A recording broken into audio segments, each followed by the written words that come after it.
The Western genre was at its highest during the 50s and the 60s, when cowboys were the heroes of the young audiences that watched the many series and movies about the Wild West. A short period of American history that wasn't as impressive as media made it look like. The Wild West lived on in the memories of those who grew up watching movies and series about it. It eventually fell out of favor, being replaced by different genres of media, but it left an everlasting impression on those kids who grew up adoring it. Grown up, some of these people became game developers, and started making games that try to adapt their favorite depictions of the Wild West into video game media. Since the Western genre never had the same power as it had in the 50s and the 60s anymore, both due to its oversaturation and questionable depictions of Native Americans, games about the Wild West tend to come in waves, when interest in the genre rises again from time to time. The middle of the 2000s was one of these peaks in interest, because the newer technology allowed for developers to incorporate new mechanics, wider maps, and make more photorealistic environments and characters to better represent the Wild West. While there was a good chunk of Western games released during this period, eventually in the 2010s, the Red Dead series rose above all and consolidated itself as the Western game series. However, this is not to say that there weren't any good Western games before Red Dead Redemption. Matter of fact, a lot of the Western games released in the middle of the 2000s have been undeservingly forgotten. One of these examples is the game that was Neversoft's take on the Western genre, Gun. Gun was released in 2005 for PC, PlayStation 2, Xbox, GameCube, and as a launch title for the Xbox 360. It is a third-person open-world action game set in the American Old West, in which players take on the role of Colton Cole White, a cowboy in search for vengeance for his adopted father's death and looking for answers about his mysterious past. The game tries to constantly remind players to go towards the main quest, but that doesn't mean that they can't take their time. Players can go around taking side quests, mining gold, and simply go messing around with no consequences to the main story. The map is based around two historical towns, Empire and Dodge City, which are separated by the empty badlands of the Wild West. On one hand, this can be a little weird, as it can feel like half the map is pointless due to how empty it is. But on the other, strangely, it kinda works in favor of the unexplored Wild West atmosphere that it tries to encapsulate.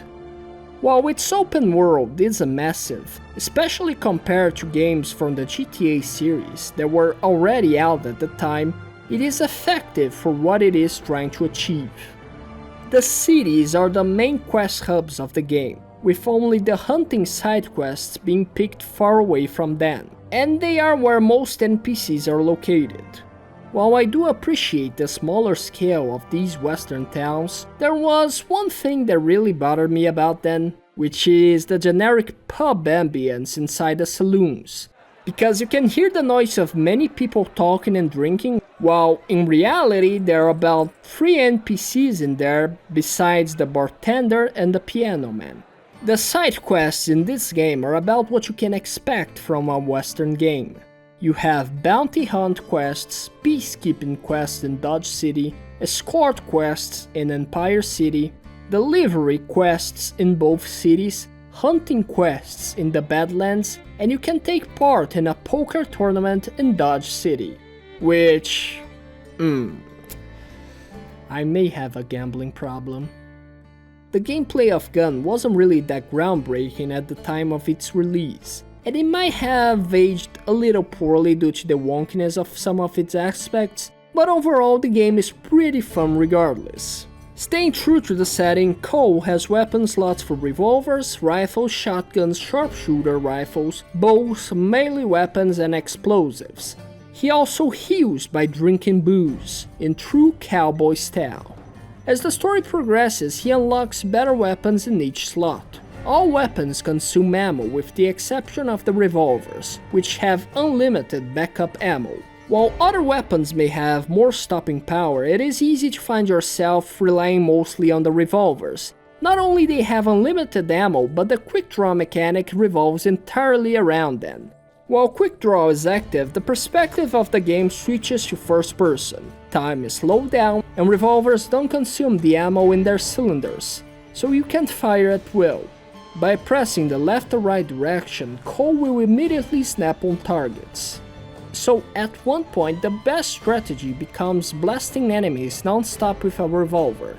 If you're not using quick draw, it is probably best to find some cover to pick in and out to take less damage. But if you have quick draw meter, you can just stand in front of everyone like it's nothing and take all your enemies out before they can even think about raising their weapons. This is particularly useful in the later levels as enemies start doing much more damage than before and are found in bigger groups. As you progress the story, the game keeps suggesting to complete side quests to improve your stats and earn money to upgrade your character. While it is definitely good to do so, it is not really needed. Because again, with quick draw you can cheese most if not all combat situations found in this game. The game went all out on the 6-shooter side of the cowboy fantasy, and honestly it's really fun. Especially after you unlock the dual-wield revolvers and can go around shooting bandits with your quick draw being the fastest desperado in the West. One of the best aspects of Gun is its story. The story is a simple but effective homage to the old Western movies, and it should be noted that the fantastic soundtrack composed by Christopher Leonard complements this idea and the atmosphere of the game very well. The game starts with Ned and Cole hunting. After they get everything they want, they board a steamboat to sell their goods in town, but the boat is ambushed by men led by Reverend Reed, a good man of God who doesn't kill anyone. He just makes the holes. God is the one that takes their lives. Oh, that one, yeah, he just made a cut. She didn't have to bleed out. God was the one that made it happen. As the boat begins to be overrun by Reed's men, Ned tells Cole that he is not Cole's biological father and tells him to go to Dodge City to find a prostitute named Jenny, before pushing Cole off the boat to save him from the imminent explosion. In Dodge City he meets Jenny, who tells him that the preacher named Reed came from Empire City. Cole and Jenny head to Empire City, where the mayor Hoodoo Brown recruits Cole as a deputy to fight a group simply named the Resistance in exchange for info on Reed. In his first job, Cole witnesses his two colleagues gunning down innocent unarmed civilians and tries to take them in for that, but ends up having to kill them both instead. In his attempt to report the situation to the mayor, Brown tells him that Reed is in the saloon holding Jenny hostage. Cole gets in there just in time to watch Jenny get her throat slit. Again, just a cut. God decided whether or not she would die from the bleed out. And at this moment, Hoodoo Brown creeps from behind and knocks Cole down. Cole is then taken to Magruder, the big bad guy of these lands, who happens to be voiced by a familiar voice actor. I could hardly believe it when she told me. Ned White, still alive after all those years. Now he's as dead as you're gonna be. 5 years ago, I lost 30,000 men in the blink of an eye. And the world just fucking watched. Tomorrow, there will be no shortage of volunteers, no shortage of patriots. I know you understand. Cole should be executed in the next morning, but manages to escape with the help of safecracker Soapy and Resistance member Port. Port then takes Cole to the Resistance hideout where Cole meets Clay Allison. Cole then assists the Resistance to destroy one of Magruder's trains. There they find and set free Apaches that were taken prisoner and made slaves. Clay explains to Cole that he and Ned served under Major Magruder during the Civil War. Magruder has been searching for Quivira, a lost city full of gold, and has been plunging the West in chaos in his search. After that, the Resistance then takes over Empire City, and Cole gets to kill Hoodoo Brown, who gives this line as his last gift to this world. I'm Hoodoo Brown!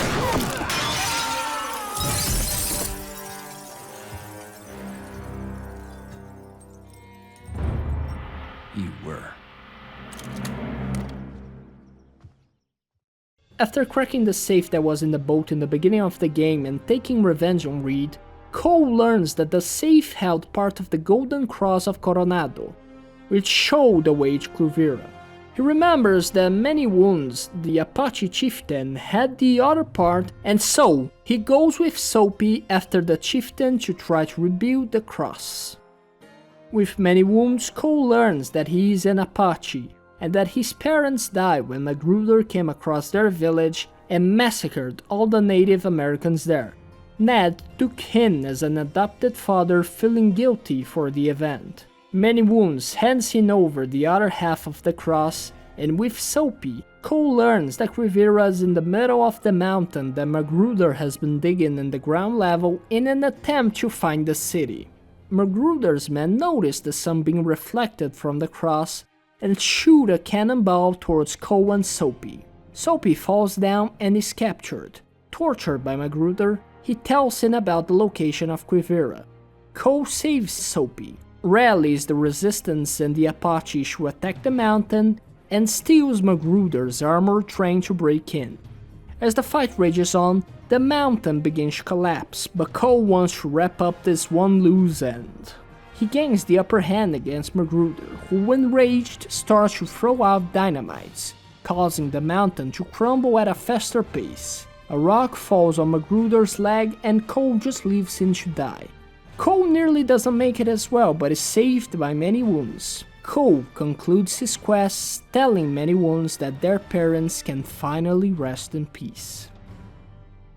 When talking about Western games, Gunn was a pioneer. While there were many Western games before it, Gunn was the first one to do it in an open world setting, and it did fairly well. While the world itself is limited, it works, and its side quests and activities around the world set the groundwork for Rockstar in Red Dead Redemption. And I know some people will say that Red Dead Revolver was released 1 year before Gunn, but Red Dead Revolver wasn't a true open world game.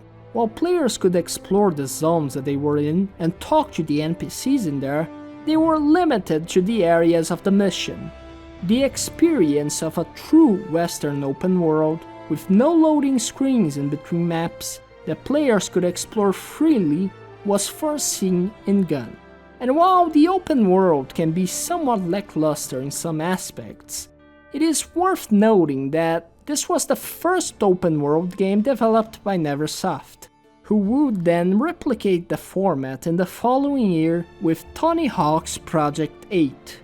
So for a team that wasn't allowed many chances outside of being Activision's Tony Hawk slaves, this was incredibly well done, but also a huge risk that didn't please Bobby. While Gunn sold 1,400,000 of copies from 2005 to 2008, which could be considered a success to many companies, it was considered a massive failure by Activision standards. And out of all publishers, Activision is probably the one that likes taking risks the least. After Gunn didn't meet their expectations, Neversoft got relinquished by Uncle Bobby and relegated to permanent Tony Hawk's and Guitar Hero duty, before having to sub out the Infinity Ward developers that left after Modern Warfare 2, and eventually Neversoft was swallowed by Infinity Ward, becoming a part of the Mega Studio. There were even plans for a sequel, which could be seen as an Easter egg in Tony Hawk's Proving Ground. But as stated by project lead Chad Findlay, this supposed underperformance, combined with the disbelief that Activision had in Western games being successful, made it so Gunn would never be revisited by Activision. And this is the main reason why Gunn was forgotten. The game wasn't lackluster in any way. It just got abandoned by the publisher because it didn't seem to them like it could ever be successful, so they just let it die. While there's definitely an argument there that at the time of its release Activision would be right about Western games not being appealing to the general public, for a genre that they consider so niche, 1,400,000 copies was nothing to scoff at. As a matter of fact, Rockstar, on the other hand, saw the potential of the genre and struck gold with the Red Dead series, with both redemption games performing exceptionally well. So maybe Neversoft was always on the money, but their publisher didn't share their vision. Gun, as Findlay said in an interview, was a passion project from Neversoft, and it is clear in how it pays homage to the classic Western movies. The game was good, but suffered from a conflict of interest with the publishers of the game who didn't see it as having any potential. Left to dust, the game was slowly forgotten over time, especially since Activision never did anything more with the IP. While the former lead developer says that he would love to make a sequel of it, it is highly unlikely while Activision holds its rights. Especially with the current scenario of their games, in which it is much easier to keep milking Call of Duty until it dries out completely, instead of trying something new and risky. The legacy of Gun, however, lives on with Rockstar in the Red Dead games. Unlike Activision, Rockstar saw the potential of the Western genre in Red Dead Revolver, and bought the rights to the game. The sequel to Revolver, Red Dead Redemption, inspired by Gun, expanded upon the open world and the side quests of Neversoft's game, taking it to a whole nother level, becoming a title so successful and critically acclaimed that it spawned a sequel in Red Dead Redemption 2 that somehow performed even better than the first game. At the end of the day, Gun walked so Red Dead could run. Thanks for watching, and I'll see you in the next one.